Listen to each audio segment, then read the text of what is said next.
ಇನ್ನು ಮುಂದೆ ನಿಮ್ಮ ನೆಚ್ಚಿನ ಧಾರಾವಾಹಿಗಳ ಫುಲ್ ಎಪಿಸೋಡ್ಗಳು ಸನ್ ನೆಕ್ಸ್ಟ್ ಆಪ್ನಲ್ಲಿ ಮಾತ್ರ. ಎರಡನೇ ಮದುವೆ ಮಾತು ಬಂದಾಗಿಂದ ನನಗೆ ನೆಮ್ಮದಿನೇ ಇಲ್ದಂಗಾಗೋಗಿದೆ. ಸೇವಂತಿ, ನೀನು ಕೂತ್ಕೊಮ್ಮ, ನಾನ್ ಬಡಿಸ್ತೀನಿ. ಪರವಾಗಿಲ್ಲ ಅತ್ತೆ, ನೀವು ಕೂತ್ಕೊಳ್ಳಿ. ನೀನು ಕೂತ್ಕೊ, ನಾನು ಬಡಿಸ್ತೀನಿ. ಬಾ, ಇಡಲ್ಲಿ ಬಾ.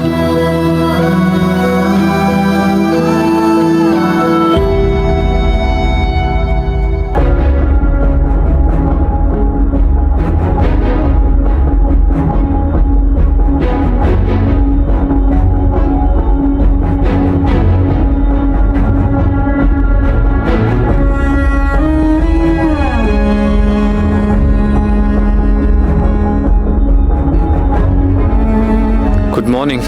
Good morning.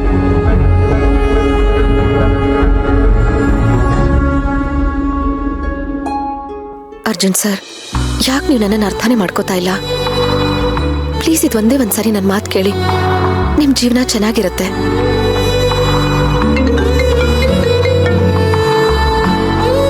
ಹಲೋ, ಯಾಕ್ರಿ ಪದೇ ಪದೇ ಫೋನ್ ಮಾಡಿ ನನಗೆ ತಲೆ ತಿಂತಿದ್ದೀರಾ?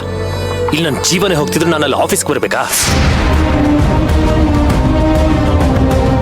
ಕಷ್ಟ ಆಗ್ತಿದ್ರೆ ನಾನೇನ್ ಮಾಡ್ಲಿ? ಅಲ್ಲಿ ಬೀಗ ಇದೆಯಲ್ಲ, ಹಾಕೊಂಡು ಹೋಗಿ. ಒಂದಿನ ಆಫೀಸ್ ಕ್ಲೋಸ್ ಮಾಡಿದ್ರೆ ಏನು ತೊಂದರೆ ಆಗಲ್ಲ. ಯಾಕೆ ಅರ್ಜುನ್, ಏನಾಯ್ತು? ಯಾರ ಮೇಲೆ ಹಾಕಿ ಹೋಗಾಡ್ತಿದ್ಯಾ? ಇನ್ನೇನ್ ಮಾಡ್ಲಿ? ಇಲ್ಲಿ ಮನೇಲಿ ನೋಡಿದ್ರೆ ಆಗ್ಬಾರ್ದೆಲ್ಲ ಆಗ್ತಿದೆ. ಅಲ್ಲಿ ಆಫೀಸಲ್ಲಿ ಒಂದು ಕೇಸು ಮೂವ್ ಆಗ್ತಿಲ್ಲ.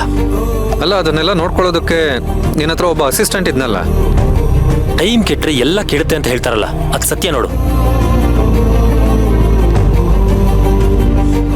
ಮನೇಲಿ ನೋಡಿದ್ರೆ ದಿನ ಬೆಳಗಾದ್ರೆ ಈ ಮದುವೆ ರಾಮಾಯಣ. ಅಲ್ಲಿ ಆಫೀಸಲ್ಲಿ ಇದೇ ಟೈಮ್ಗೋನು ಕೆಲಸ ಬಿಟ್ಟು ಹೋಗಿದ್ದಾನೆ. ಅವನಿದ್ದಾಗ ಎಲ್ಲ ಅವನೇ ನೋಡ್ಕೋತಾ ಇದ್ದ.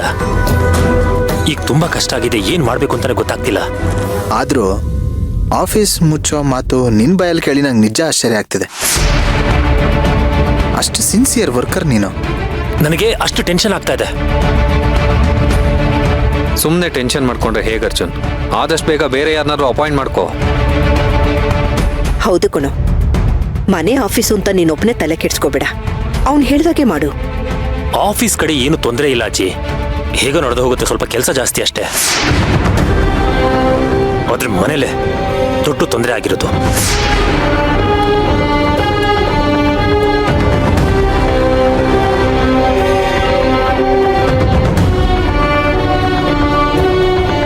ನೋಡು, ಅವಳಿಗೆ ಮಕ್ಕಳಂದ್ರೆ ತುಂಬಾ ಪ್ರೀತಿ, ಅದಕ್ಕೆ ಈಗ ಆಡ್ತಿದ್ದಾಳೆ.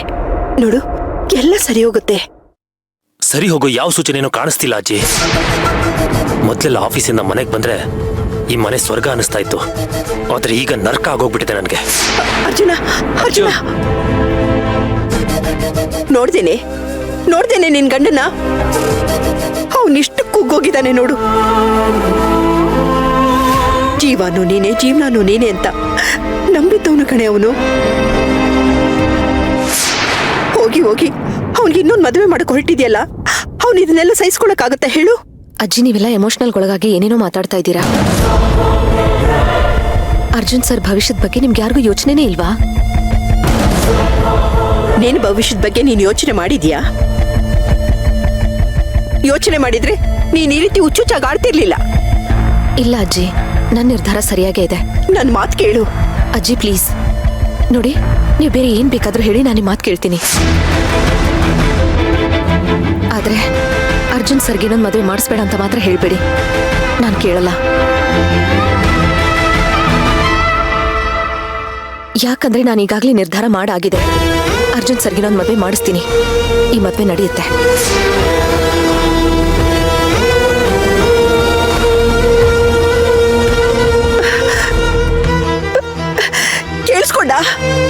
ಕೇಳಿಸ್ಕೊಂಡ ನಿಮ್ಮ ಅತ್ತಿಗೆ ಮಾತ್ನ? ಅವಳು ನಿರ್ಧಾರ ಮಾಡಿದಾಳಂತೆ, ಅವಳು ಗಂಡಂಗೆ ಇನ್ನೊಂದು ಮದುವೆ ಮಾಡ್ತಾಳಂತೆ. ಅವಳ ತಲೆ ಮೇಲೆ ಅವಳೆ ಕಲ್ಲೆ ತಾಕೊಡ್ತಾ ಇದ್ದಾಳೆ. ಏನ್ ಇವಳು ಚಾಟ ಕಣೋ. ನನಗೂ ಏನ್ ಹೇಳ್ಬೇಕು ಅಂತಾನೆ ಗೊತ್ತಾಗ್ತಿಲ್ಲ ಅಜ್ಜಿ. ಹೇಗೋ ಅವ್ರ ಮನ್ಸನ್ನ ಬದಲಾಯಿಸಿದ್ವಿ, ಮತ್ತೆ ಅದ್ ಯಾಕೆ ಈ ರೀತಿ ತಲೆ ಕೆಡ್ಸ್ಕೊಂಡ್ರು, ಯಾಕೆ ಈ ರೀತಿ ನಿರ್ಧಾರ ಮಾಡಿದ್ರು, ನನಗಂತೂ ಒಂದು ಗೊತ್ತಾಗ್ತಿಲ್ಲ.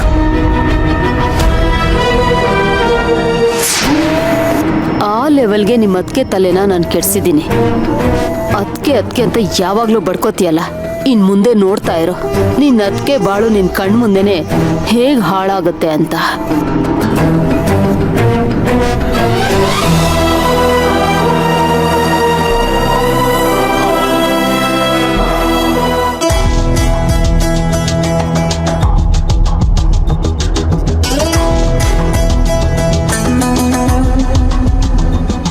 ಏ ಪ್ರಿಯಾ, ಕೈ ಕೊಡು, ತಾಯ್ತ ಕಟ್ತೀನಿ.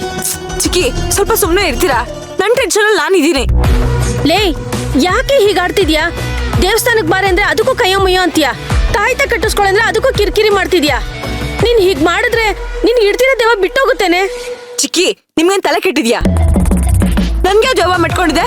ನನ್ಗನ್ಸುತ್ತೆ ಯಾರೋ ಮಗುನ್ ಕಳ್ಕೊಂಡಿರೋ ಬಾಂಟಿ ದೇವನೋ ಅಥವಾ ಬಸ್ರಿ ದೇವನೋ ನೀನ್ ಹಿಡ್ದಿರ್ಬೇಕು ಅನ್ಸುತ್ತೆ. ಚಿಕ್ಕಿ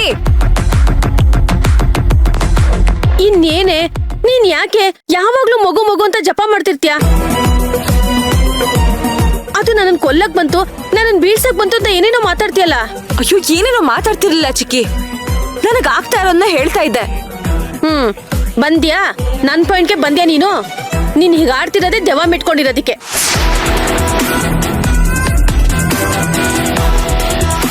ಕೊಡಲ್ ಕೈ. ಚಿಕ್ಕಿ ನನಗೆ ಸಿಟ್ಟು ಬರಿಸ್ಬೇಡಿ, ಸುಮ್ನೆ ಹೋಗಿ.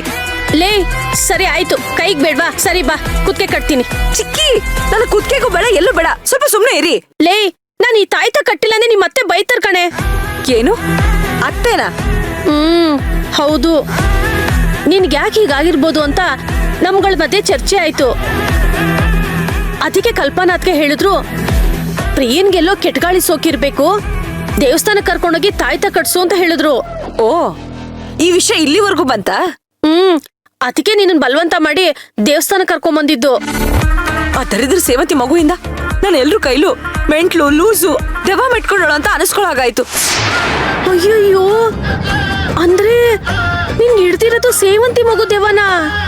ಶೋ, ಅಲ್ವೇ, ಸತ್ ಮೇಲೆ ತಾನೇ ದೆವ್ವ ಆಗೋದು. ಈ ಮಗು ಸಾಯಕ್ಕೂ ಮುಂಚೆನೆ ದೆವ್ವ ಆಗೋಗ್ಬಿಟ್ಟಿದ್ಯಾ? ಚಿಕ್ಕಿ ಸಾಕು, ನನ್ಗೆ ಮಗು ಅಂತ ಕೇಳಿ ಕೇಳಿ ಸಾಕಾಗಿ ಹೋಗಿದೆ. ಏಯ್ ಪ್ರಿಯಾ, ಪ್ರಿಯಾ ನಿಂತ್ಕೋ. ಚಿಕ್ಕಿ ಬಿಡಿ. ಚಿಕ್ಕಿ ಇದನ್ನ ನೀನ್ ಕಟ್ಟಿಸ್ಕೊಳ್ಳ ಬೇಡ, ಬಿಡಿ. ಚಿಕ್ಕಿ ಏನ್ ಮಾಡ್ತಿದ್ದೀರಾ?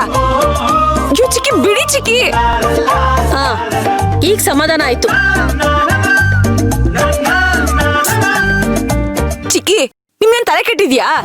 ಏನಾದ್ರೂ ಅನ್ಕೋ, ಈ ಆಪ್ತಮಿತ ಸಿನಿಮಾದಲ್ಲಿ ಆ ನಾಗವಲ್ಲಿನ ಕೋಲಲ್ಲಿ ಹೊಡೆದು ಮಂಡಲದಲ್ಲಿ ಕೂರಿಸ್ದಾಗೆ ನಿನಗೂ ಬಲವಂತವಾಗಿ ತಾಯ್ತ ಕಟ್ಟಿದಾಯ್ತು. ಈ ನಿನ್ ಮೈಲಿ ಯಾವ ದೆವ್ವ ಪೀಡೆ ಪಿಚಾಚಿ ಏನೇ ಇದ್ರೂ ಬಿಟ್ಟೋಗ್ಬಿಡುತ್ತೆ.